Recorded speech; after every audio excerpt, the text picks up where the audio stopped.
Est-ce qu'on peut bien acclamer le Seigneur? Dieu est bon pour nous. Amen. Amen. Quelqu'un était là hier, malgré la pluie. Nous étions fortement bénis. Ce n'était que l'introduction. Mais quelle introduction! Alléluia. Amen. Quelle profondeur. Quel enseignement. J'ai même dit au pasteur Olivier qu'on prendra ces enseignements, on mettra ça dans les syllabus, pour ça deviendra l'un des enseignements de la formation des femmes au sein de l'Église. Amen. Et je sais que ça nous aidera énormément. Malheur aux bandits de dimanche qui manquent ces choses.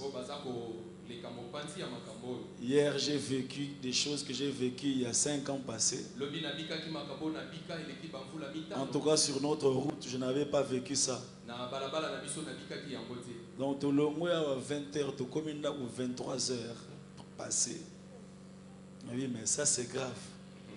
Et Tikali Pegaka, donc, embouteillage, Isaïe Gaka. Batumusu a collé dans le embouteillage. À côté de l'embouteillage, il a 34 ans. Minuit et Betty à se retrouver. À saler une année l'embouteillage. Je dis ça parce qu'aujourd'hui c'est l'anniversaire du pasteur Costa.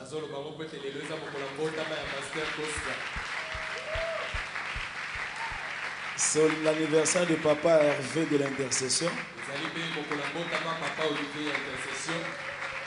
Aujourd'hui c'est aussi l'anniversaire de maman Rachel. Ça fait beaucoup d'anniversaires. Est-ce qu'on peut acclamer Dieu pour eux? Amen. Alors levons-nous sans plus tarder pour recevoir la servante de Dieu, notre maman, la maman Viviane. Pendant qu'elle s'approche, nous acclamons très fort le Seigneur.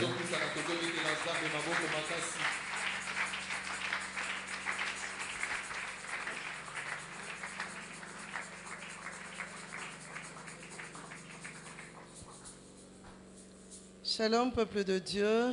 Vous pouvez vous asseoir.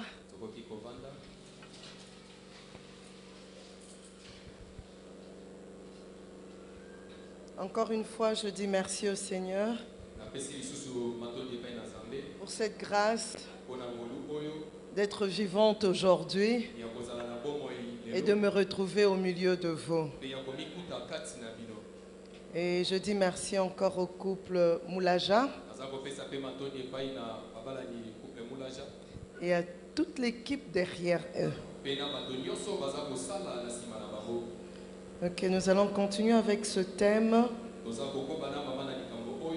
Ah, j'ai oublié une chose. Hier, j'ai présenté l'équipe qui était avec moi, mais j'avais oublié le seul homme qui nous accompagne. Je ne sais pas s'il est là.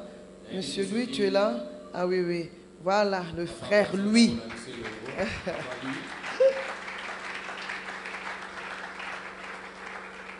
Et vous ne l'encouragez pas, c'est vraiment timide. Hein?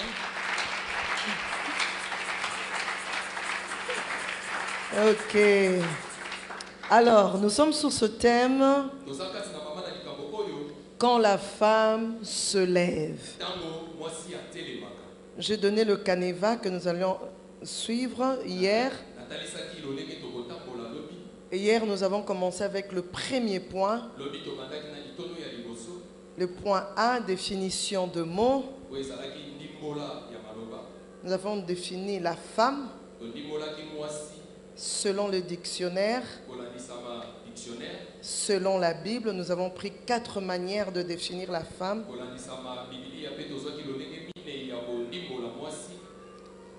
Et nous avons défini le verbe s'élever. Qu'est-ce que ça signifiait? Et nous avons touché aussi le deuxième point, le point B, qui est le rôle de la femme selon Dieu. Le rôle de la femme selon Dieu. Et selon notre canevas, nous allons continuer aujourd'hui avec le point C, La femme qui se lève dans la société. Nous sommes en train de parler de quand la femme se lève. Alors nous allons voir particulièrement cette femme qui se lève quand elle se lève dans la société. Je commence avec la société parce que je trouve que c'est très important. Certaines femmes, elles ne pensent qu'elles ne peuvent se lever qu'au foyer. Elles ne peuvent se lever peut-être qu'à l'église. Mais Dieu nous a envoyés ici sur terre pour que nous puissions nous lever aussi toutes dans la société. Chacune de nous doit être debout dans la société. Chacune de nous doit être active dans la société. Je ne veux pas trop revenir sur ce que j'ai dit hier, mais pour avancer, la femme est appelée à se lever dans la société. Toute femme, pas seulement dans un mariage, pas seulement au niveau de la famille, mais dans la société aussi. Quand on parle de société, qu'est-ce qu'on entend par société? Une société, c'est un ensemble des êtres humains vivant en groupe organisé. C'est un milieu humain dans lequel quelqu'un vit, un milieu caractérisé par des institutions, par des lois, par des règles. Quand nous parlons de la société congolaise, la société où nous retrouvons les humains, et dans cette société il y a des institutions, il y a des lois, il y a des règles. Donc nous faisons partie de la société congolaise. Et quand on parle de se lever, en général on se lève, on se tient debout pour passer à l'action, pour faire quelque chose. Hier, en définissant la femme, en parlant largement de son origine, nous avons compris, je le crois, et nous sommes arrivés à la conclusion que la femme a été fomentée pour se lever, pour être debout, pour être en action. J'aimerais que nous puissions lire ce passage de Proverbe 31, 30 à 31.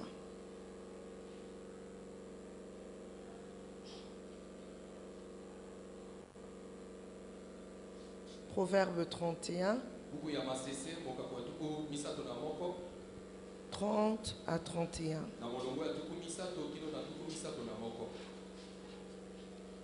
La parole de Dieu nous dit ceci: la grâce est trompeuse et la beauté est vaine. J'aurais voulu que nous puissions lire à partir du verset 10, parce qu'on nous parle d'une femme, mais d'une femme qui a su s'élever, une femme qui a su être active, une femme qui a su être debout, une femme qui a su être vraiment, qui a su entrer en action.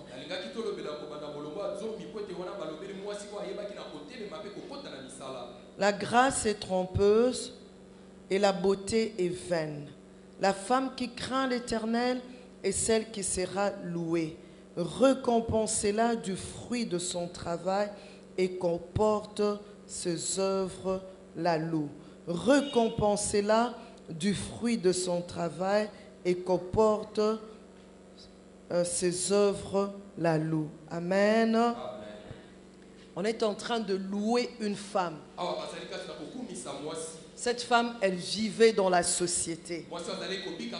Lorsque nous lisons à partir du verset 10, on nous parle d'une femme dans le foyer Et on nous parle aussi d'une femme dans la société. Dans la société, elle était productive. Elle a su donner de l'emploi aux gens. Parce que si elle pouvait produire de chemises, si elle pouvait penser à un champ et l'acquérir, elle ne faisait pas ça par elle-même. Elle le faisait dans la société.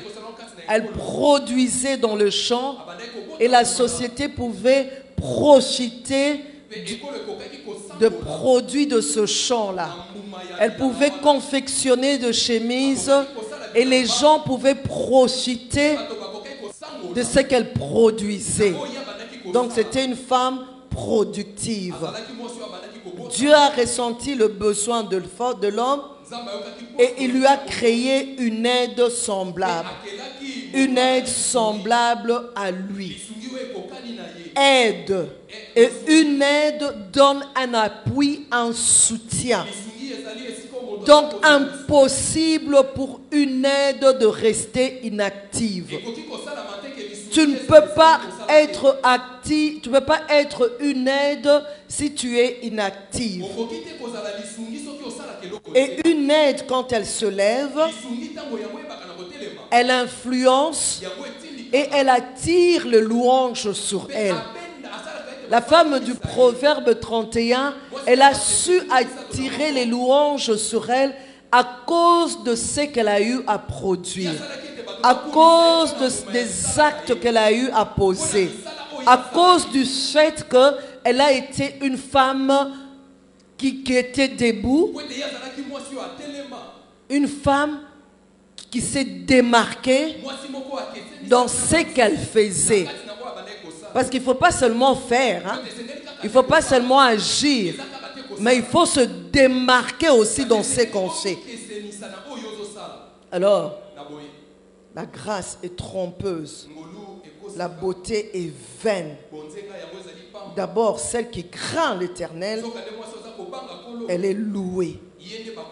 Elle est louée et on la loue en disant, il faut la récompenser.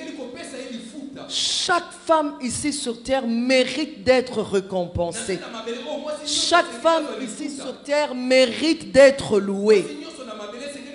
Mais la louange ne viendra pas quand on n'a rien fait. La louange viendra quand il y aura du fruit de son travail. Quand il y aura des œuvres. Alors, comment la femme peut-elle se lever dans la société? Comment peut-elle agir? Comment peut-elle influencer? Comment peut-elle être debout? Comment peut-elle se tenir sur ces deux jambes et agir dans la société? Comment peut-elle attirer la louange vers elle? Qu'est-ce qu'elle peut faire pour qu'un jour que quelqu'un se lève? Oh, le quelqu'un là, je préfère que ça soit Dieu. Qu'il puisse dire, récompensez-la. Récompensez-la du fruit de son travail. Et que dans la société, là où les dignitaires sont assis, là où les personnes respectables sont assises, qu'on reconnaisse ses œuvres et qu'on la loue. La femme se lèvera dans la société en apportant et en exploitant ce qu'elle a et ce qu'elle est. Je ne peux apporter dans la société, je ne peux exploiter dans la société que ce que j'ai et ce que je suis. Pas ce que l'autre a, pas ce que l'autre est. Pour recevoir la louange, pour me démarquer, pour faire la différence, pour que je sois épanoui, pour que je sente que je vais de l'avant, je progresse, je ne pourrais ressentir ces choses, avoir les sentiments du sens, le sentiment du devoir accompli, que si j'apporte à la société ce que j'ai et ce que je suis. Alors, qu'est-ce que là la femme? C'est notre petit point A. Dans le grand point C. Qu'est-ce que là la femme? Qu'est-ce que j'ai? Qu'est-ce que tu as que tu peux apporter dans la société qui va faire que toi tu puisses te lever, qui va faire que toi tu puisses te démarquer? Parmi ces avoirs, chaque femme a un talent ou des talents que Dieu lui a donnés. Toute personne que Dieu a créée ici sur terre, elle n'est pas venue à vide.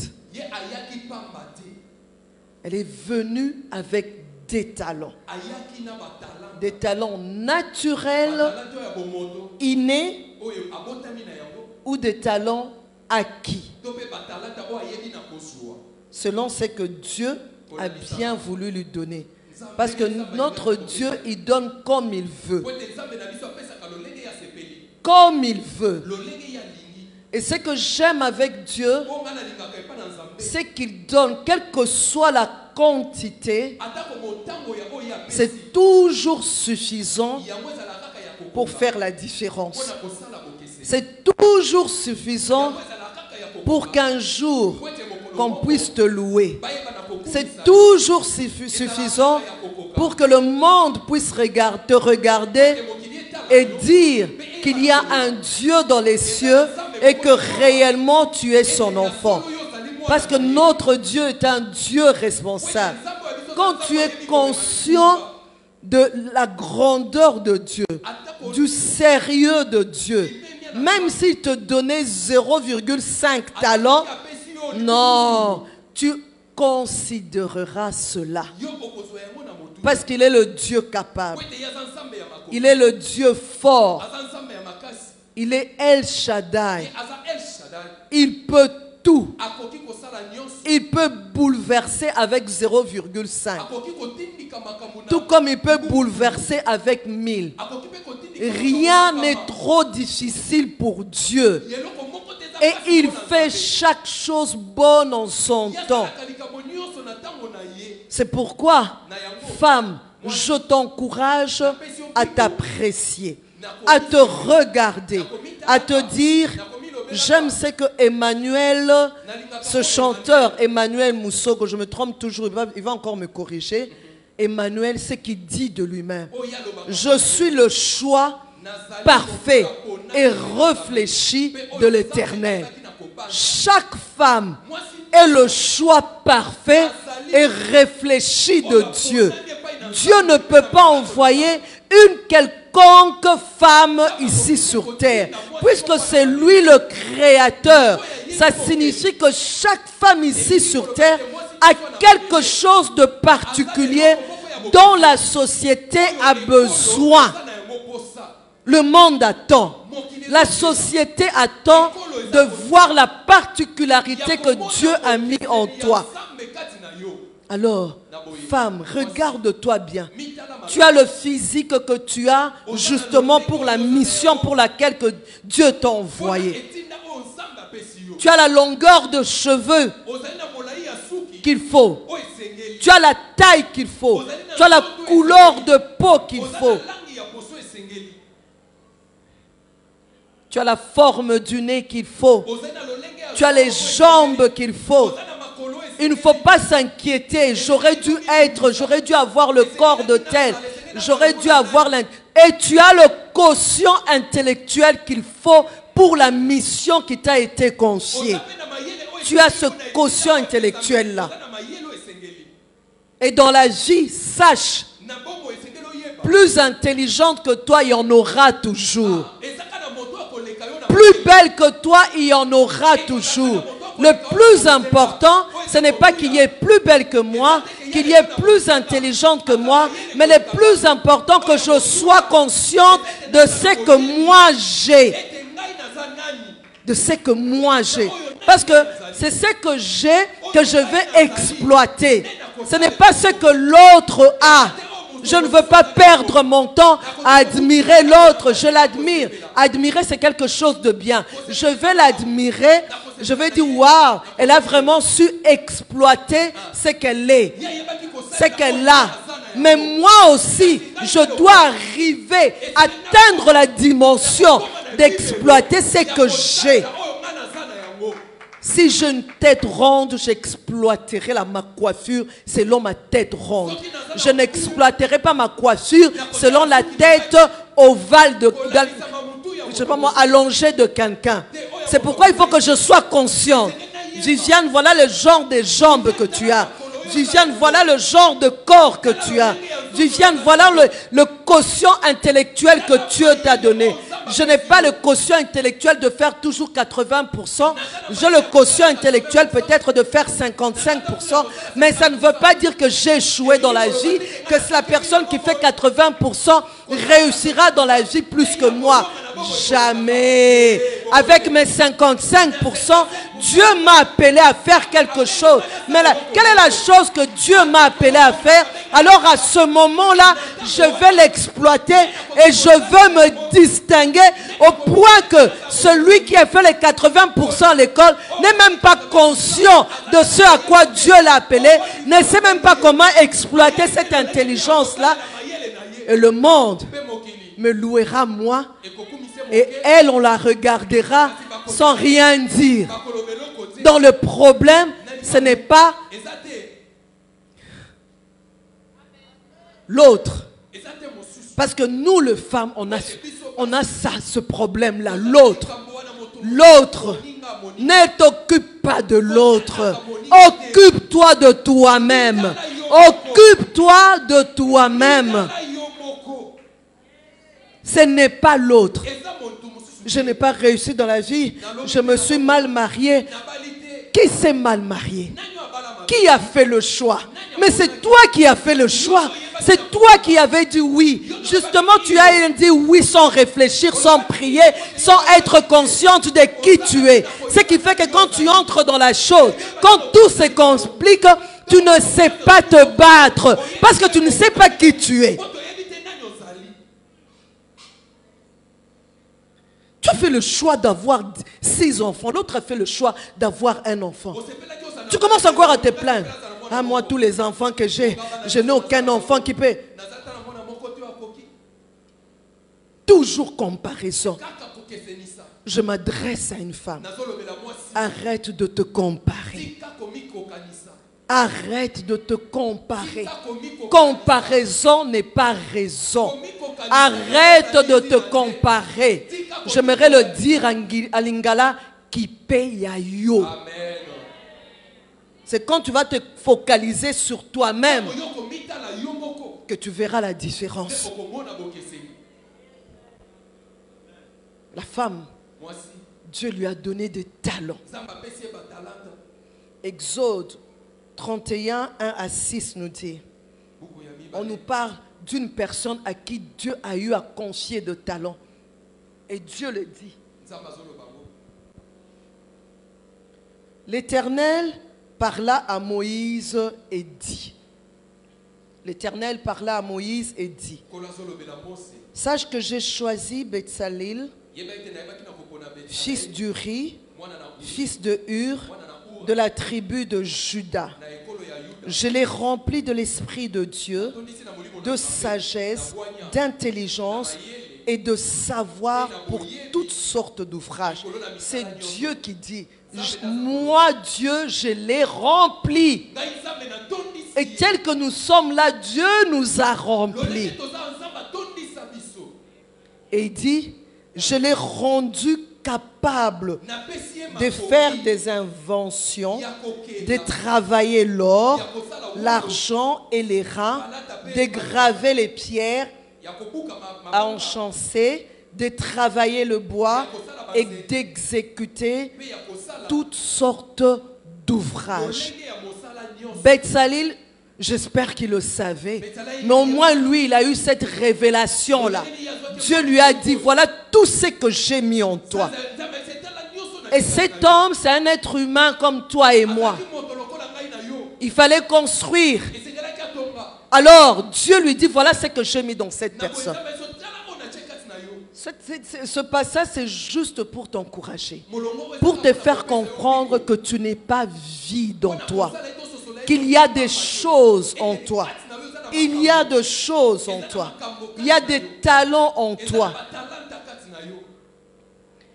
C'est quoi un talent? C'est quoi un talent? Plusieurs personnes me posent souvent la question, c'est quoi la différence entre talent et don?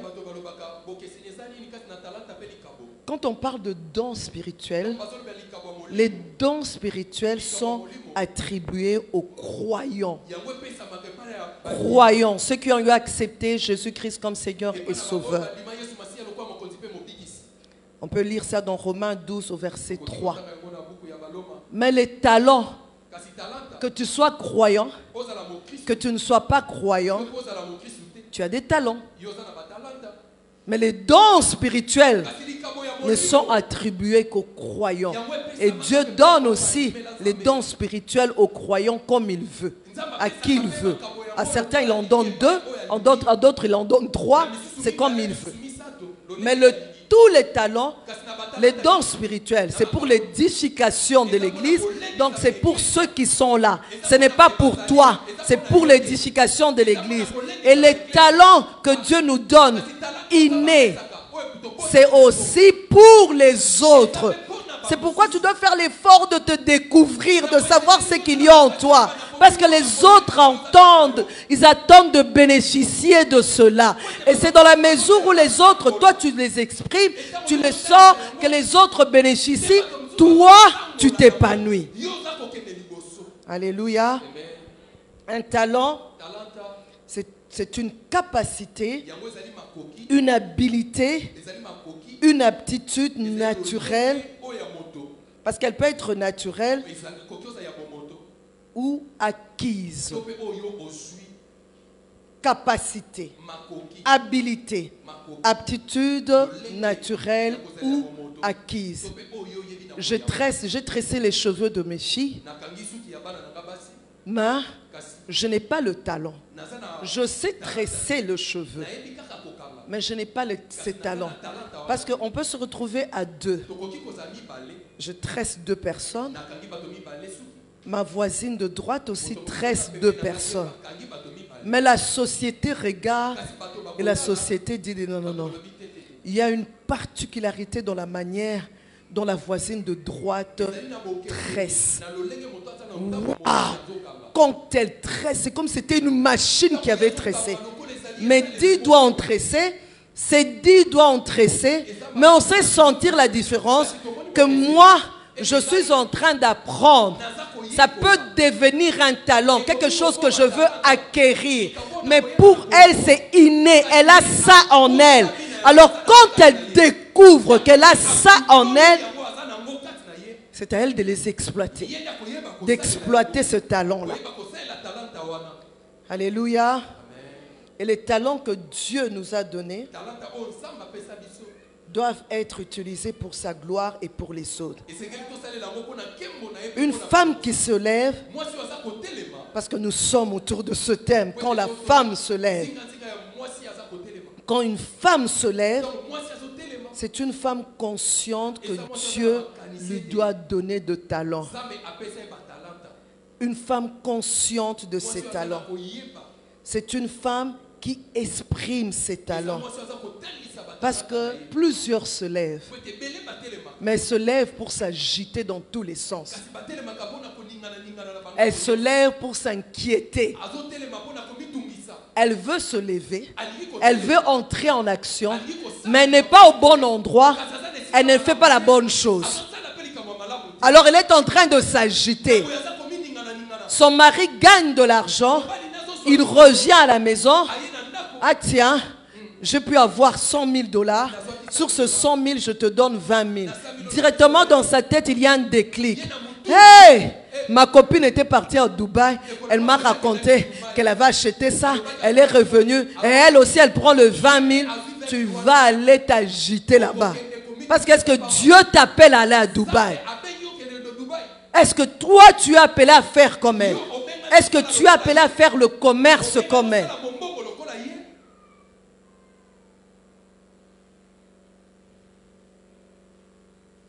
Nous sommes à l'église. Ah, pour le moment, c'est la servante de Dieu, Fallon Moulaja, qui a tout le temps le micro. Chandare Koro. Toi, quand tu es assise là-bas, à côté de ton mari qui est serviteur, tout pas encore reconnu, tu ne fais que dire Seigneur, hey, maman Fallon, waouh, comment elle dirige, comment elle fait les choses. Dès que le pasteur Henri Papa se tient ici, Dieu m'a mis à cœur, nous allons consacrer le pasteur, c'est le pasteur Olivier? Nous allons consacrer le serviteur de Dieu. Maman, je n'ai rien contre toi, c'est juste un exemple. Le serviteur de Dieu, Olivier. Toi, à côté de ton mari, tu te dis, hé! Donc, je vais commencer à faire comme Momo Fallon. Moi aussi, je vais commencer à prendre le micro. Moi aussi, je vais commencer, non. Commence par te poser la question. Ça, c'est elle. Seigneur, moi, qu'est-ce que tu as mis en moi? Que suis-je appelé à faire? Quand je me suis mariée à Roland Dallot, ah, tout le monde me disait, tu te maries, c'est un serviteur de Dieu.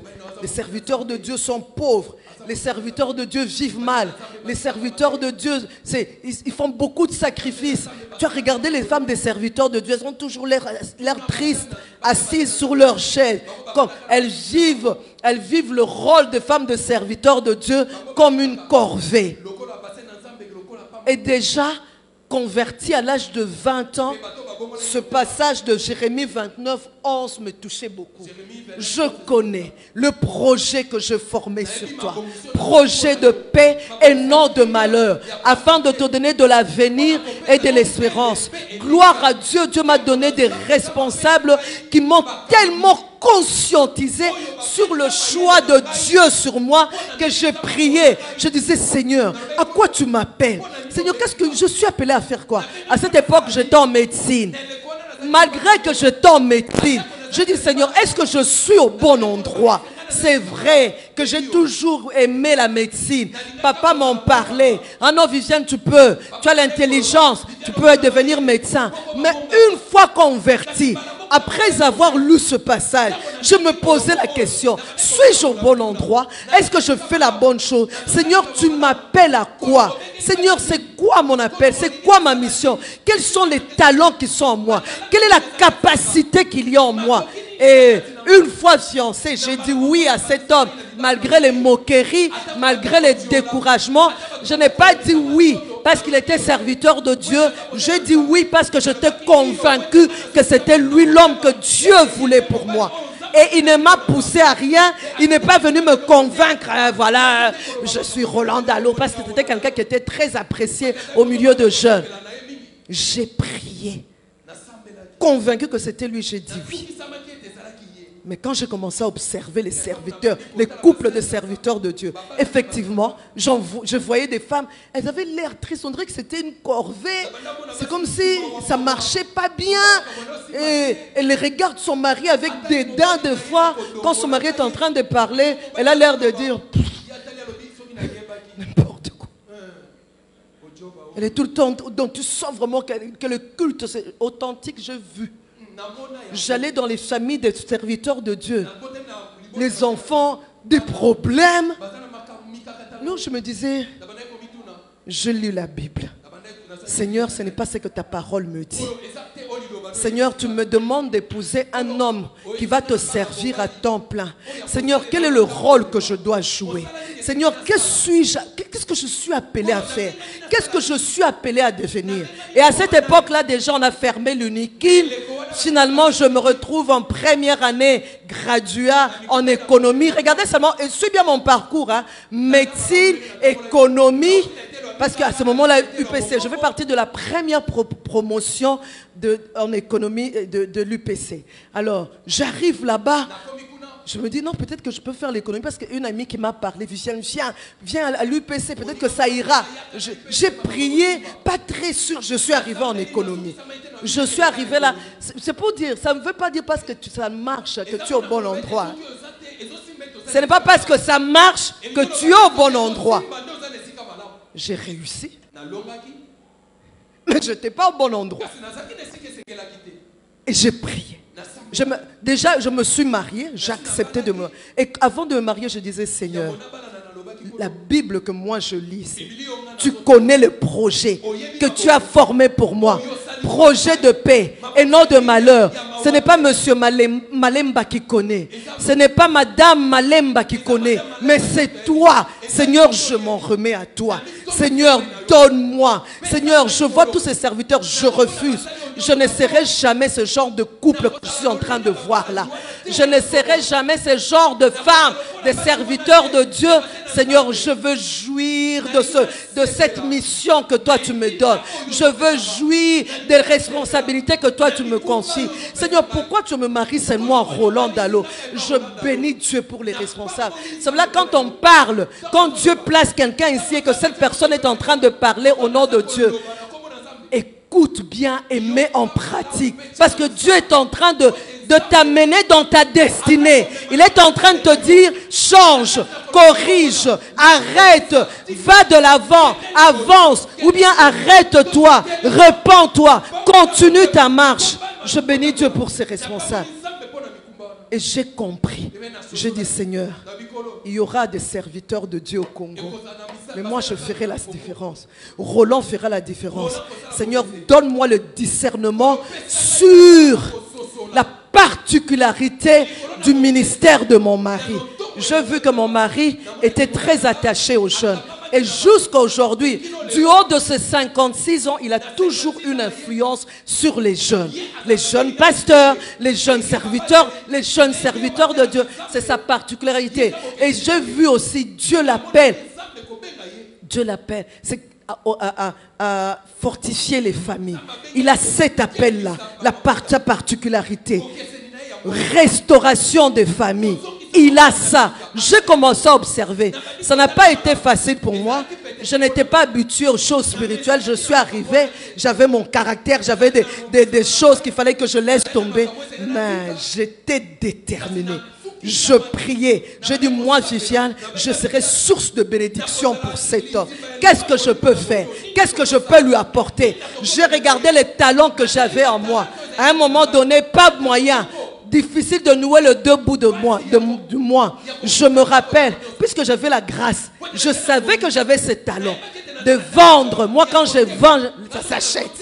J'ai commencé à vendre. Je me rappelle à Lupin, là, je faisais toute la venue là d'Équateur. J'entrais de maison en maison. Bonjour. Il y a eu, son mari est là.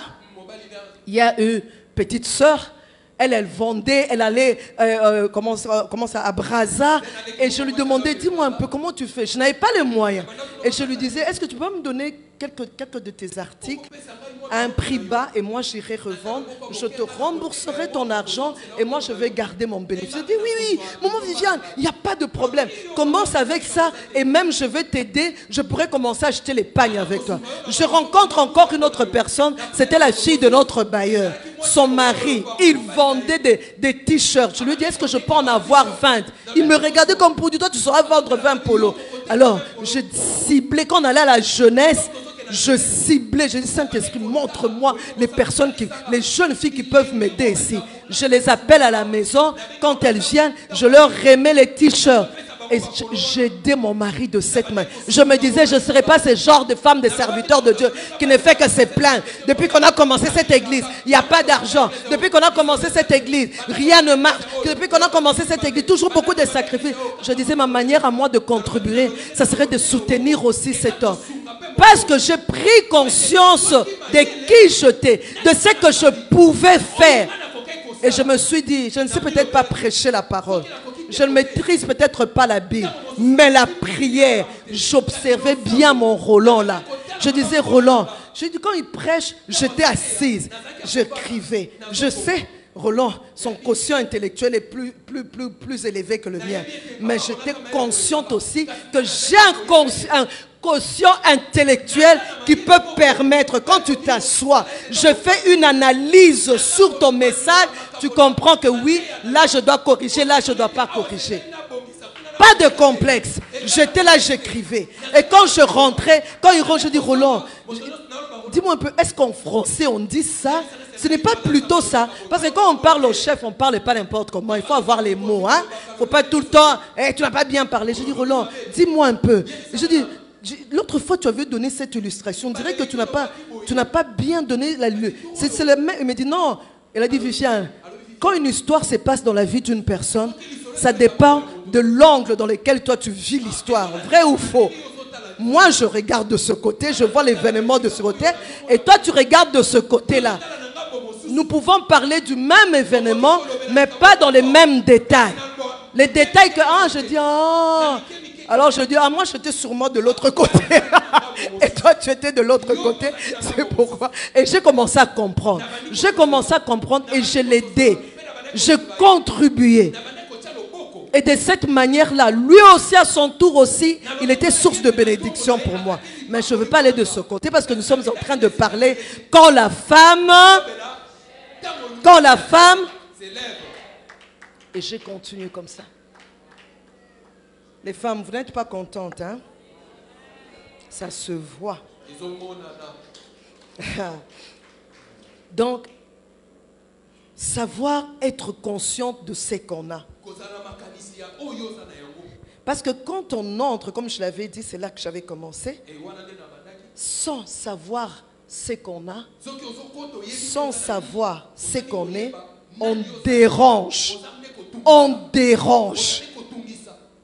Femme, tu déranges cet homme. Parce que tu ne sais pas qui tu es. Parce que tu ne sais pas ce que tu as. Tu le déranges. Jeune fille, tu voudrais te marier. Apprends à te connaître toi. Ne base pas ta vie, ton bonheur, ton futur sur cet homme. Base ton bonheur, base ton futur sur la mission de Dieu pour toi. Et ton mariage est inclus dans la mission de Dieu pour toi. Parce que le mariage, ce n'est pas une finalité. Toi, tu ne fais que rêver. Quand je veux me marier, quand mon mari va commencer à m'aimer, quand mon mari va commencer à faire ceci pour moi. Es-tu sûr? Nous qui sommes mariés, est-ce que nous sommes arrivés au paradis? Vaut mieux que je me dise, Seigneur, je voudrais accomplir ta mission. Seigneur, tu m'appelles à quoi? Je sentais, je me rappelle, je disais chaque fois, Seigneur, j'aimerais te servir. Seigneur, je voudrais être toujours dans ta présence. Au fait, c'était l'appel de Dieu. Dieu m'appela à le servir à temps plein. Et il m'a donné un mari à temps plein. Alors toi, quand tu pries, jeune fille, quand tu pries, Seigneur, tu m'appelles à quoi? Tu m'appelles à faire quoi? Qu'est-ce que tu as mis en moi? Si tu appelles à la médecine, Seigneur, je veux me marier, je serai médecin. Seigneur, je serai médecin. Tu m'appelles à être médecin. Puisque le mariage ne t'amène que dans ta destinée aussi. Te fait entrer dans ta destinée. Alors pose-toi la question. Déjà maintenant, en tant que femme, je serai médecin. Comment vais-je faire pour m'occuper de mon mari? Comment vais-je faire pour m'occuper de mes enfants? Va dans les maisons de médecins. Puisque c'est à cela que tu as appelé. Commence à regarder, à bien regarder. Regarde bien avec les yeux spirituels. Qu'est-ce qui marche? Qu'est-ce qui ne marche pas? Et comment moi je peux faire la différence? Comment moi je peux me démarquer? Il y en a qui se disent, au lieu de faire la médecine clinique, je ferai la médecine, je ne sais plus comment le terme qu'on utilise, je ferai la santé publique. Je ne veux pas être dans la médecine clinique, ça va me prendre trop de temps, vu que je ferai la santé publique, et là j'aurai le temps, et de m'occuper de mon mari. Non, toi tu navigues à vue. Tu fais la médecine. Pour faire quoi avec la médecine? Ah non? Parce que papa m'avait dit que moi je suis très intelligent, que j'aime la médecine, que j'aimais bien disséquer les araignées quand j'étais petite.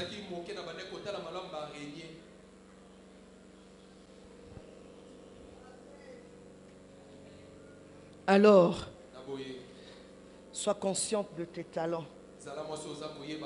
Paul dit dans 1 Corinthiens 9, verset 24, il faut courir de manière à le remporter. Il faut courir de manière à le remporter. Il dit au verset 26 du même chapitre, moi donc, je cours, non pas comme à l'aventure, non pas comme frappant, comme battant l'air. Non, plutôt, je cours non pas comme à l'aventure, je frappe non pas comme battant l'air. Donc, il cible. Paul, c'était, j'aime lire les livres écrits par Paul, c'est mon préféré. Il est d'une intelligence, il est d'une discipline. Et il dit, je cours de manière à le remporter. Donc, je ne peux donner à la société qu'avec objectif de remporter. Qu'est-ce que je veux dire par remporter? De manière à ce que quand tu te retrouveras devant Dieu, tu ne te retrouveras pas devant Dieu avec ton mari à côté. Tu te retrouveras seul devant le Dieu Tout-Puissant. Et il faut que Dieu dise, entre, bonne et fidèle servante dans le repos de ton maître. Good job. Tu as fait du bon travail. Il faut chaque fois penser à ça. Il faut dans toute décision que tu prends, dans tout ce que tu entreprends, avoir la vie éternelle en tête. J'anticipe. Peut-être Dieu veut que j'en parle maintenant. Quand je parlerai de ce qu'on est, on donne à la société, on entre dans la société avec ce qu'on est. Et ce que tu es un enfant de Dieu, appelé à faire la différence. Donc, toi, tu dois remporter. Toi, tu dois courir de manière à remporter. Il faut maintenant se poser les questions suivantes. Quels sont les talents que j'ai? Comment dois-je les utiliser?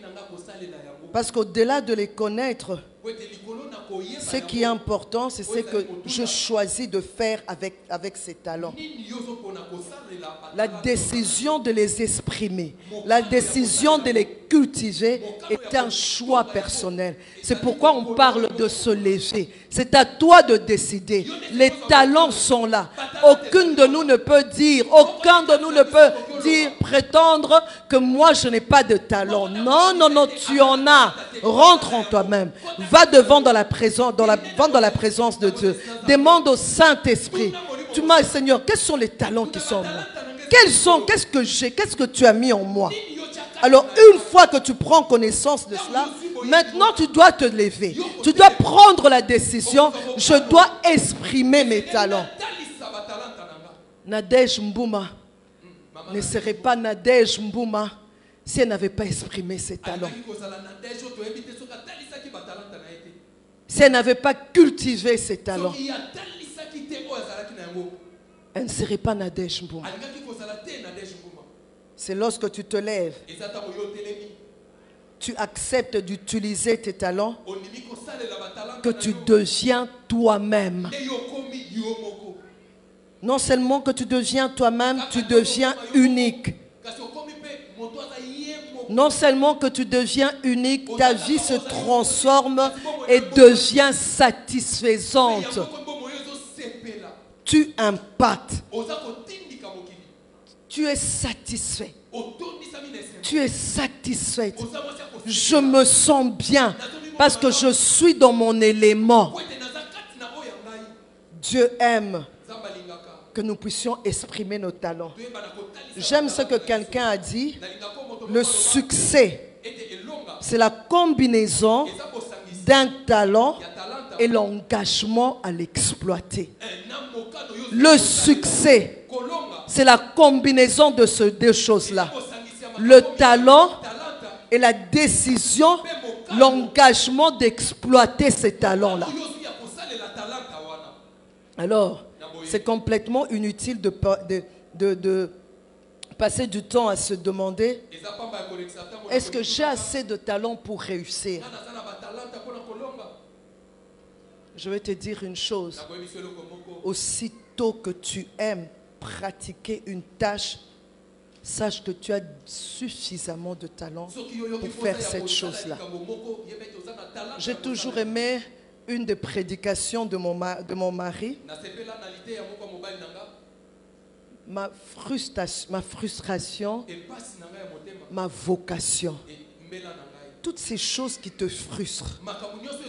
Depuis que tu es petite, tu n'aimes pas le désordre. Tu aimes par exemple quand c'est bien décoré, quand tout est bien rangé. Dieu t'appelle à faire quelque chose dans ce sens-là. Quand quelqu'un se tient ici, peut-être que tu es là. Pendant que je suis en train de prêcher, toi tu es en train de te dire, ah Seigneur, oh ces points ici, aïe aïe aïe aïe aïe aïe, ça me donne une idée. Si je vais dans ce sens-là, je développe. C'est l'appel de Dieu pour toi. Tu te retrouves quelque part, disons dans un hôpital, et que tu sens que tu as toujours tendance, tu veux t'occuper, tu veux gérer tout ce qui concerne le médical. C'est un appel pour toi. C'est un appel. C'est qu'il y a quelque chose de toi qui voudrait servir dans ce sens-là. Ma frustration, ma vocation. C'est mal fait. Non, on n'a pas bien soigné. On n'a pas évidemment pas toutes les frustrations. C'est dans les sens des talents que je parle. Est-ce que je me fais comprendre? Tu as le talent qu'il faut pour se lever et impacter. Il suffit de s'y mettre. Dans le monde, ou bien ici à Kinshasa, il y a beaucoup de gens, des milliers de personnes qui possèdent des talents exceptionnels, mais qui choisissent de ne pas les utiliser, qui choisissent de ne pas les exploiter. Et il y a un manque pour nous, la société. Il y a un manque. Et il y a des milliers de personnes ici à Kinshasa qui ont des talents beaucoup moins remarquables que toi et moi, mais qui décident de les exploiter. Quand j'étais jeune et que j'allais, je crois que ça s'appelle Vitenet, c'est là qu'il y a la cordonnerie. C'est là qu'il y a une cordonnerie aussi à Vitenet. Quand j'allais là-bas, je disais, waouh, cet homme a eu juste une idée. Le pressing est là, mais ici, il y a aussi la cordonnerie. Or, pour toi et moi, être cordonnier, c'est un métier méprisant, très bas. Mais lui, il a pris la décision d'exploiter son talent. Il a dit non, je vais amener ça à une dimension qui permettra à certains genres de personnes, au lieu d'aller dans les rues, ces personnes viendront dans un endroit précis, bien préparé, climatisé, pour faire réparer leurs chaussures. La cordonnerie, ce n'est pas seulement être au coin d'une avenue et faire réparer les chaussures. C'est question seulement d'avoir une vision. C'est question seulement de vouloir impacter. C'est question seulement de vouloir aller de l'avant. Plusieurs d'entre nous ont des talents exceptionnels, mais ils ne les ont pas exploités. J'aime bien Michel Bakenda. Quand je compare la voix de Michel Bakenda aux voix de certains autres chanteurs, en tout cas, il n'y a pas match. Hein? Je me dis, tiens, sa voix n'est pas spéciale.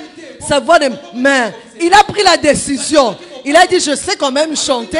Je vais exploiter cela. Je veux me tenir debout. Je veux aller de l'avant. Pasteur Henri me regarde. Il avait peur que je cite son nom. Une voix meilleure qu'elle a dit. Alors, regardez ce qu'il est devenu. Parce qu'il s'est levé. Parce qu'il a décidé. Parce qu'il a pris conscience. J'ai un talent. Le talent n'est peut-être pas égal au talent du pasteur Henri Papa. Il n'est peut-être pas égal au talent du pasteur Atoms. Nous avons pas la même qualité de voix, mais j'ai une voix et je sais chanter. Et quand il chante, il a amené une particularité dans ses chants. Quand tu écoutes les chants de Michel Bakenda, tu es édifié parce qu'il parle de la vie courante, de ce qui se passe. Tu te retrouves. Tu vas quelque part à Tchangola, on le loue, on l'apprécie parce que chacun se retrouve. Alléluia. Exprimer ses talents, ce n'est pas nécessairement devenir un champion olympique. Ce n'est pas nécessairement il faut que tu deviennes comme Atom Sumbouma. Ou bien ce n'est pas nécessairement que tu deviennes comme Roland Dallot. Une fois, à Goma, on m'a demandé de parler des femmes, des hommes publics. Et pendant que je préparais, c'est que je devrais dire, le Saint-Esprit m'a poussé à dire ceci aux femmes. Le plus important, ce n'est pas d'être un homme public, un homme avec une grande renommée, voilà. Public, mais avec une grande renommée. Ce n'est pas ça le plus important. Le plus important, c'est que Dieu te donne. C'est que Dieu a mis en toi. Comment tu gères ce que Dieu te donne. Je dis, ce n'est pas... La meilleure église, ce n'est pas l'église où il y a 6000 membres. Parce que le vrai rémunérateur, c'est Dieu. Et pour Dieu, ce qui compte, que tu sois fidèle par rapport à ce que lui t'a donné. Que tu sois fidèle. Tu peux avoir une église de 50 personnes, mais tu fais toute la différence.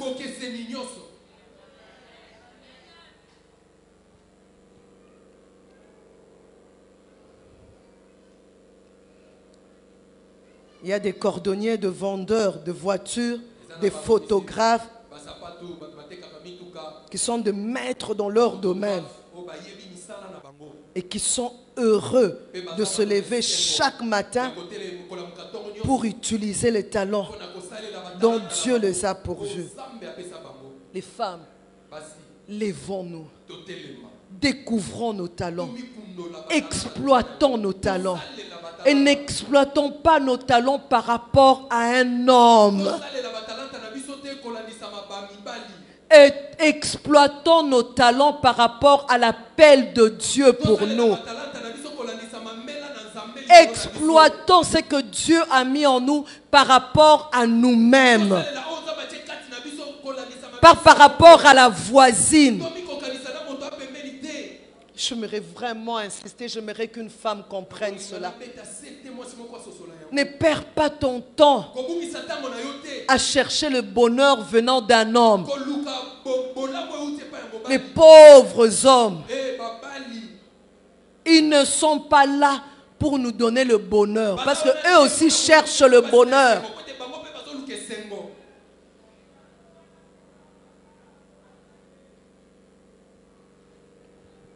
Alléluia. Alors, j'aimerais te poser la question. Est-ce que tu es consciente de tes talents? Est-ce que tu sais que tu as des talents? Quelles sont les activités qui t'attirent? Quand tu étais enfant, quel métier rêves-tu de faire? Quels étaient tes jeux préférés? À quel moment tu te sens être à ta place? Centré, à la fois calme et excité de faire la chose. Sache que petit talent peut devenir grand. Petit talent peut devenir grand. Alors, nous allons passer au petit point B. J'ai parlé de ce qu'elle a, de ce qu'elle est. Et maintenant, je vais parler de ce que... J'ai parlé de ce qu'elle a. Maintenant, je vais parler de ce que tu es. Apporte dans la société ce que tu es. Qui es-tu? Hier, nous avons défini en long et en large ce qu'est la femme. Femme, j'aimerais que tu saches que tu es une femme d'abord pour Dieu. Créée par Dieu. Tu existes par la volonté de Dieu. C'est Dieu qui a eu la pensée de te créer. Tu es cette personne que tu es d'abord pour Dieu. Je suis une femme d'abord pour Dieu. J'existe pour le but de Dieu d'abord. Je n'existe pas pour le but de mes parents. Je n'existe pas pour mes propres buts. Je n'existe pas pour le but de mon mari. J'existe d'abord pour le but de Dieu. Tu es la fille d'un tel et d'une telle d'abord pour Dieu. Tu fais les études que tu fais d'abord pour Dieu. C'est pourquoi même avant de t'engager dans une quelconque chose, demande la volonté de Dieu. Saint-Esprit, inspire-moi, dirige-moi. Seigneur, j'aurai bientôt mon bac. Je vais commencer l'université. Seigneur, à quoi tu m'appelles? Je suis venu au monde pourquoi? Et par rapport à cet appel, par rapport à cette mission, quelles sont les études que je suis appelé à faire? Moi, j'ai fait médecine. J'ai senti que ce n'était pas là-bas. Parce que je me suis converti alors que j'étais en médecine. Alors j'ai tâtonné encore une fois. Je suis allé en économie. C'est après avoir réussi la première année, je me marie. J'ai mon premier enfant. Le temps passe et puis je commence à dire à mon mari, en tout cas, moi je ne vais pas passer toute ma vie à m'occuper de toi, à m'occuper de Nice, à m'occuper de la maison. Je sens que je suis appelé à faire autre chose. Et j'ai aimé la réponse de mon mari. Viviane, je t'ai épousé, tu avais 23 ans, tu étais converti, mais c'est à toi de me dire à quoi Dieu t'appelle. Ça m'a fait réfléchir, j'ai commencé à prier. Je suis entré dans la présence de Dieu.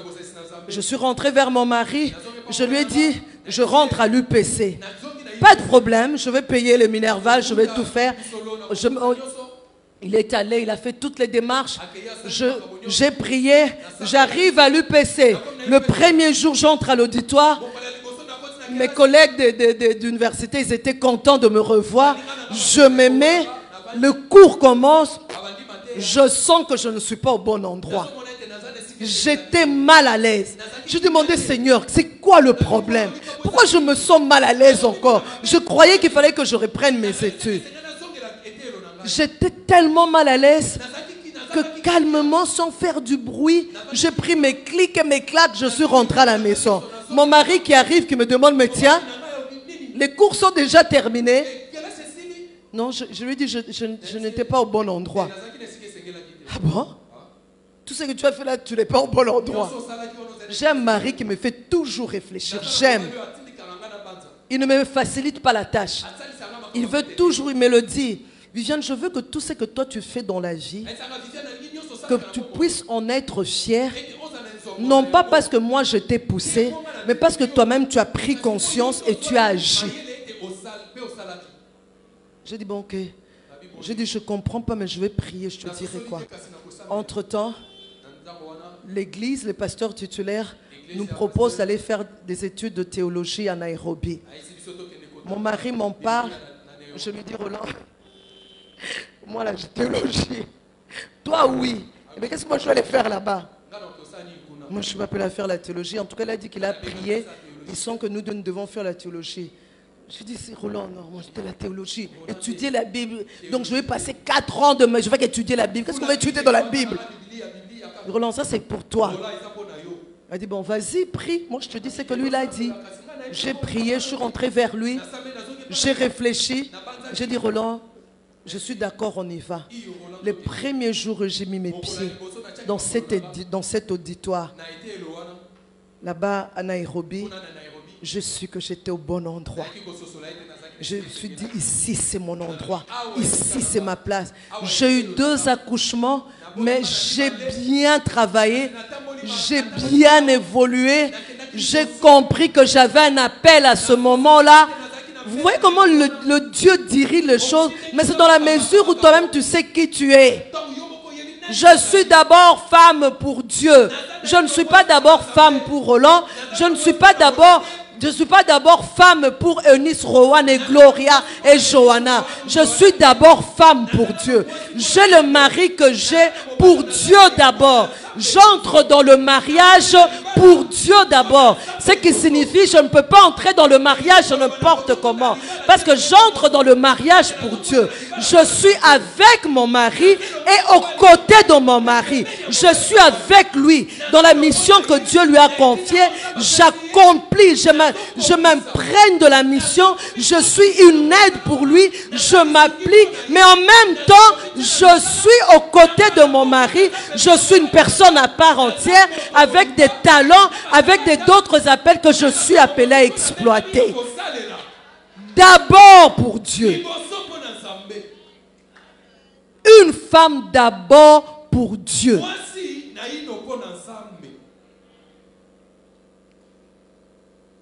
Deuxièmement, tu es une femme servante de Dieu.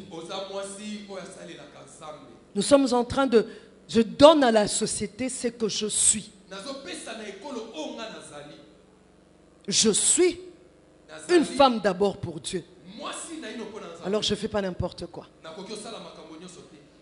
Deuxièmement, je suis une femme servante de Dieu.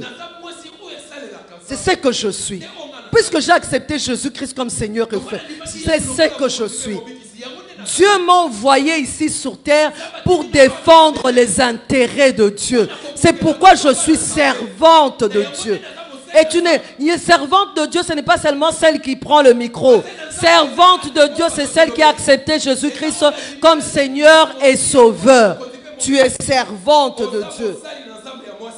Le rôle primaire de la femme chrétienne, comme tout autre enfant de Dieu, est de servir Dieu. S'occuper de son mari, de ses enfants, ne sont pas le but ultime de l'existence de la femme. C'est plutôt servir à la gloire de Dieu, être à sa ressemblance pour témoigner de son existence à travers une vie de consécration. Quand tu as ça, tu sais qui tu es. Je vis pour témoigner de l'existence de Dieu à travers une vie de consécration. Avant de choisir, tu choisiras bien. Avant de décider, tu prieras bien, tu réfléchiras bien. Parce que tu as comme objectif le royaume des cieux. J'existe d'abord pour Dieu. Je suis servante de Dieu. Je dois défendre les intérêts de Dieu. J'ai 4 filles, toi tu en as 6. Pourquoi moi j'ai 4 filles et que toi tu as 4 toi tu as 4 garçons?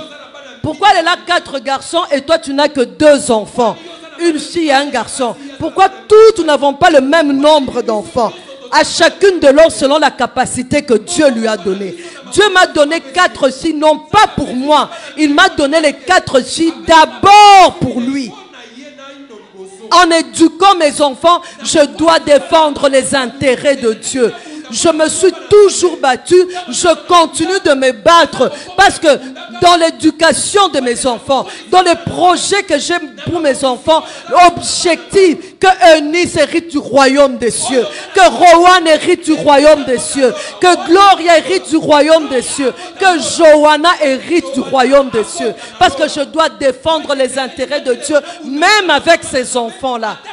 Et aux côtés de mon mari, la manière de régler nos problèmes. Cela, je dis aux femmes, quand tu viens me faire un entretien avec moi, hein, mon mari, il a fait ça, mon mari, il a fait ça, mon mari est comme ça, mon mari est comme ça. Je pose toujours la question, comment ça va avec ta marche chrétienne? La personne a toujours l'air de me regarder, de dire, mais moi je parle de mon mari qui est un mauvais. Toi tu me demandes comment va ma marche chrétienne? Mais oui, c'est une question très capitale. Tu veux le changement de cet homme pour que quand lui va se convertir comme il faut, il devient le véritable enfant de Dieu. Pour qu'il trouve quel genre de femme? Est-ce que le problème capital, c'est d'être conforme à Christ, ou le problème capital que lui change, qu'il soit ce que toi tu veux qu'il soit? On me comprend? Alors, quel que soit le problème que je peux avoir avec Roland, je ne peux pas lui parler n'importe comment. Parce que je suis dans ce mariage d'abord pour Dieu. Jésus-Christ est au centre. Si je lui parle n'importe comment, le Saint-Esprit va me le reprocher et je vais me repentir. Je n'attends pas que lui me dise, ah, tu es comme ça, tu as la... pour que je me dise, regarde ce qu'il dit de moi. Et lui-même alors, non, je travaille ma marche chrétienne, même dans ma relation avec mon mari. Il faut que quand mon mari me regarde, qu'il dise, c'est vraiment une chrétienne.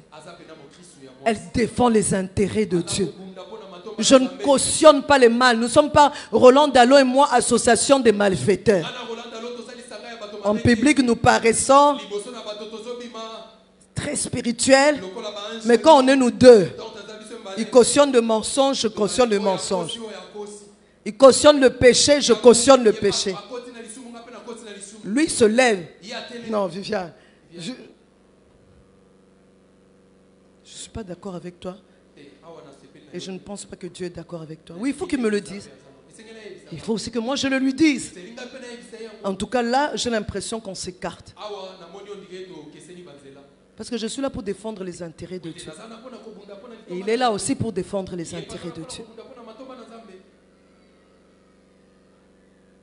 J'ai un diplôme en théologie, pas pour moi, pour Dieu.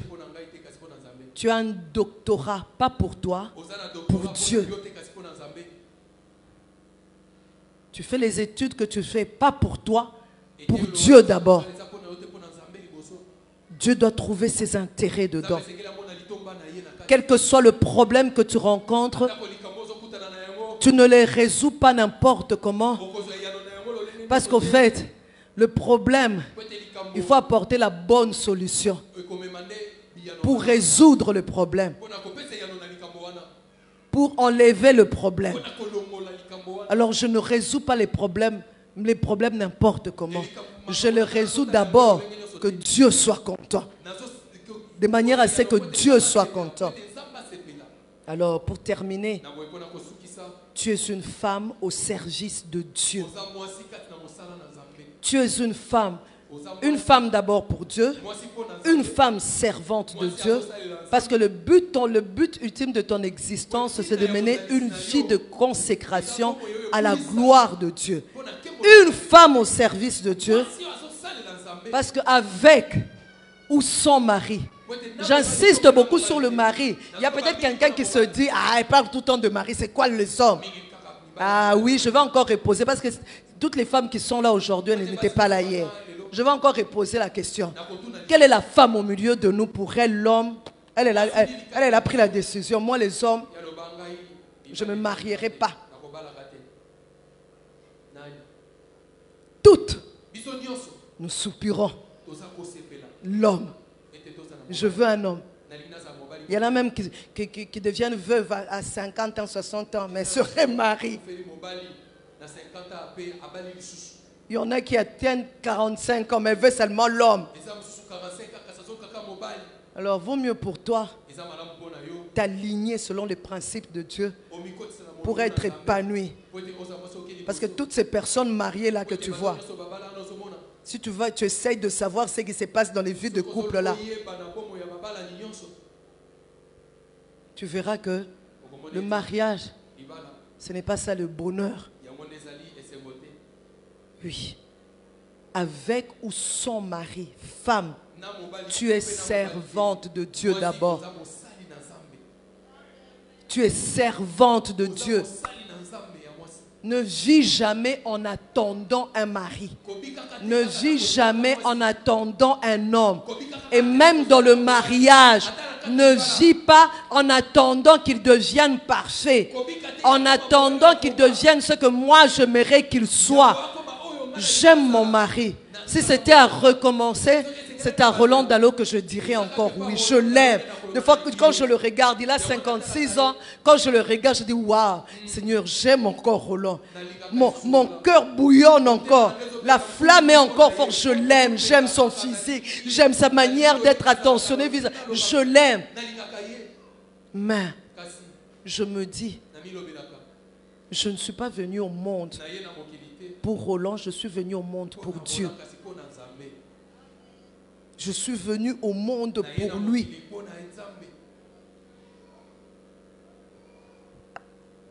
Avec ou sans mari, tu es servante de Dieu. Les femmes des serviteurs de Dieu, elles attendent quand le mari devient pasteur. À ce moment-là, elles commencent à servir Dieu. Elles commencent à venir, elles commencent à être ponctuelles. Maintenant, elles commencent à s'intéresser aux différents, comment on appelle ça, départements qu'il y a à l'église. Non. Tu es servante de Dieu dès le jour. Tu es au service de Dieu, je veux dire. Dès le jour où tu as dit, j'accepte Jésus-Christ comme Seigneur et Sauveur. Je l'accepte comme Seigneur et Sauveur. Alors à partir de ce moment-là, je suis au service de Dieu. Parce que Matthieu 28, 19 à 20 nous dit, allez, faites de toutes les nations des disciples, les baptisant au nom du Père, du Fils et du Saint-Esprit, et enseignez-leur à observer tout ce que je vous ai prescrit. Et voici, je suis avec vous tous les jours jusqu'à la fin du monde. Voilà la mission qui nous a été confiée. D'aller et de faire de toutes les nations les disciples. Donc chaque femme est au service de Dieu. C'est ce que je suis.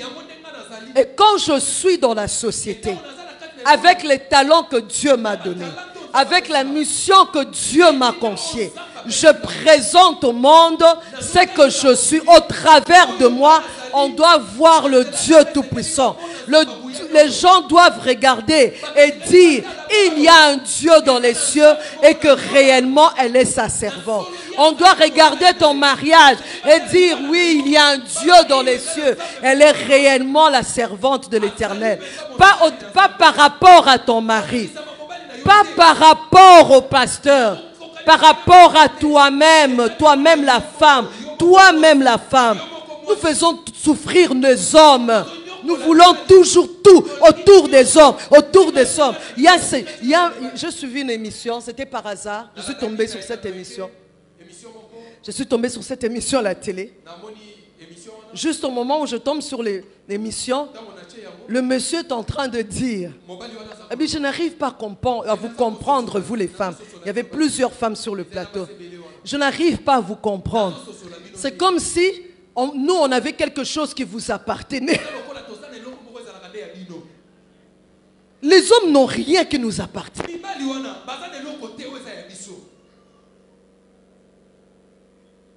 Ou dans tout ce que nous devons faire, il faut toujours qu'on se compare à l'homme. Il faut toujours qu'on fasse... Non. Je veux bien équilibrer. Hein? Je suis femme de Roland Dallot. Je respecte l'ordre établi par Dieu. Il est le chef, je le reconnais. Je l'appelle de voix chef.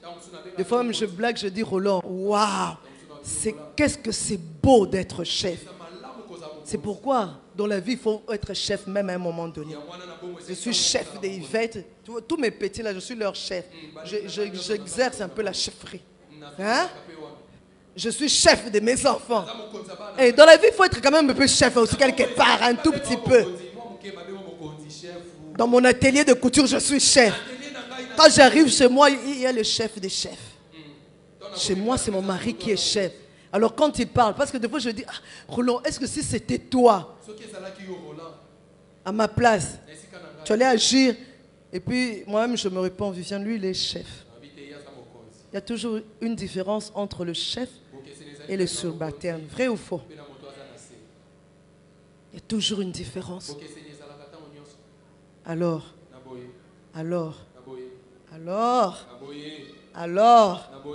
femme, lève-toi. Lève-toi dans la société. Tu as quelque chose. Lève-toi par rapport à toi-même. Fais la différence. Démarque-toi. Démarque-toi. Lève-toi. Prends la décision. Moi, j'irai loin. Moi, je ferai différemment. Moi, je donnerai le meilleur de moi-même. Si je dois être dans un mariage, je serai un mariage tel que la parole de Dieu le dit. Je veux me battre. Si je serai directrice quelque part, je ferai la différence. Pas par rapport à un directeur, mais par rapport à Dieu qui m'a confié la mission. Si je suis appelé à faire des études, alors je ne tâtonnerai pas. Je prierai, je serai au bon endroit. Faisons les études qu'il faut. Si je dois faire un commerce, je ne ferai pas un commerce pas parce que tel fait. Je ferai le commerce parce que je sens que je dois le faire. Et je prierai, je réfléchirai. Qu'est-ce que je dois faire différemment? Quel est le plus que je peux ajouter? Si je suis servante de Dieu, je ne serai pas servante de Dieu comme toutes les autres servantes de Dieu qui existent. Puisque je m'appelle Viviane et que je ne m'appelle pas Julie, c'est qu'il y a une particularité en Viviane. Donne-moi de découvrir la particularité qu'il y a ici et que j'exploite ça. Est-ce que tu peux prier par rapport à toi-même? Est-ce que tu peux prier? Dis un mot, Seigneur. Dis-lui merci. Dis-lui, Seigneur, j'aimerais découvrir. J'aimerais savoir quels sont les talents qui sont en moi. Si tu veux te repentir, répands-toi. Seigneur, pardonne-moi. En tout cas, j'ai perdu mon temps. Je ne sais même pas pourquoi j'ai existé. Je ne sais même pas qui je suis. Je ne sais même pas ce que j'ai. Commence déjà. Et si tu es en train déjà d'exploiter tes talents, dis, Seigneur, j'aimerais continuer à le faire. J'aimerais aller de l'avant.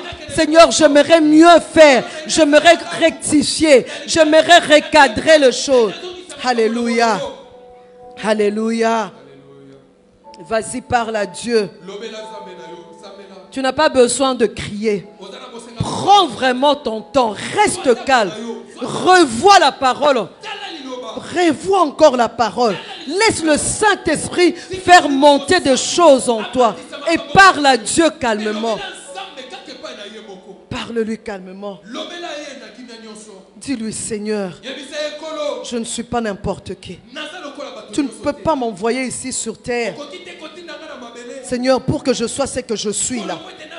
Je réalise qu'il y a mieux que ce que j'ai vécu jusqu'à présent. Tu m'as appelé. Seigneur, il y a des talents en moi. Seigneur, aide-moi. Aide-moi.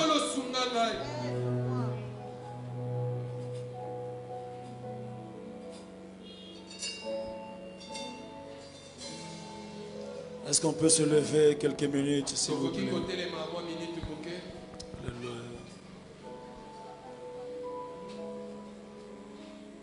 Fais encore cette prière pendant 1 minute.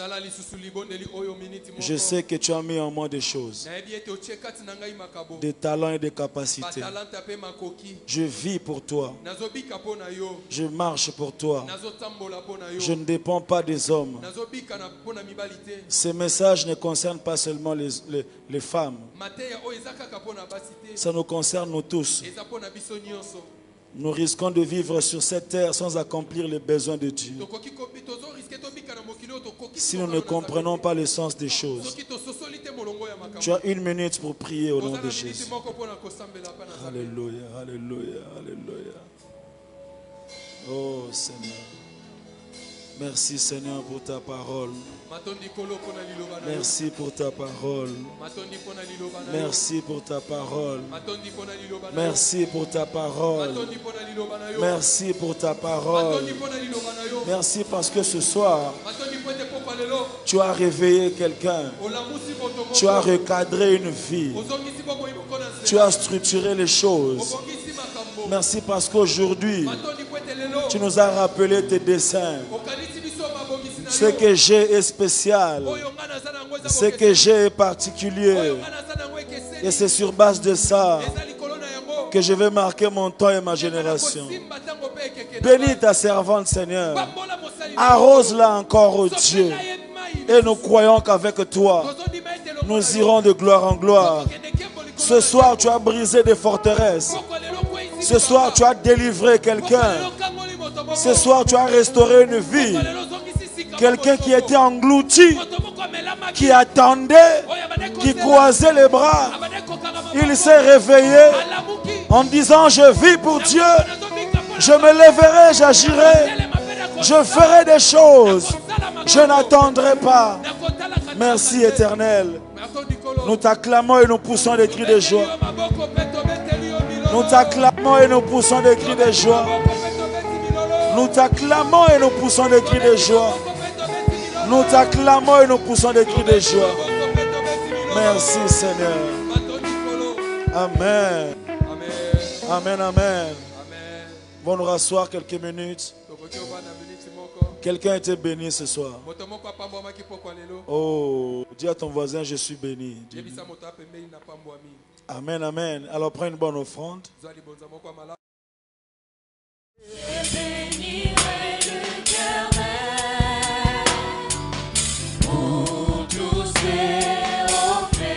Sa louange sera toujours dans ma bouche.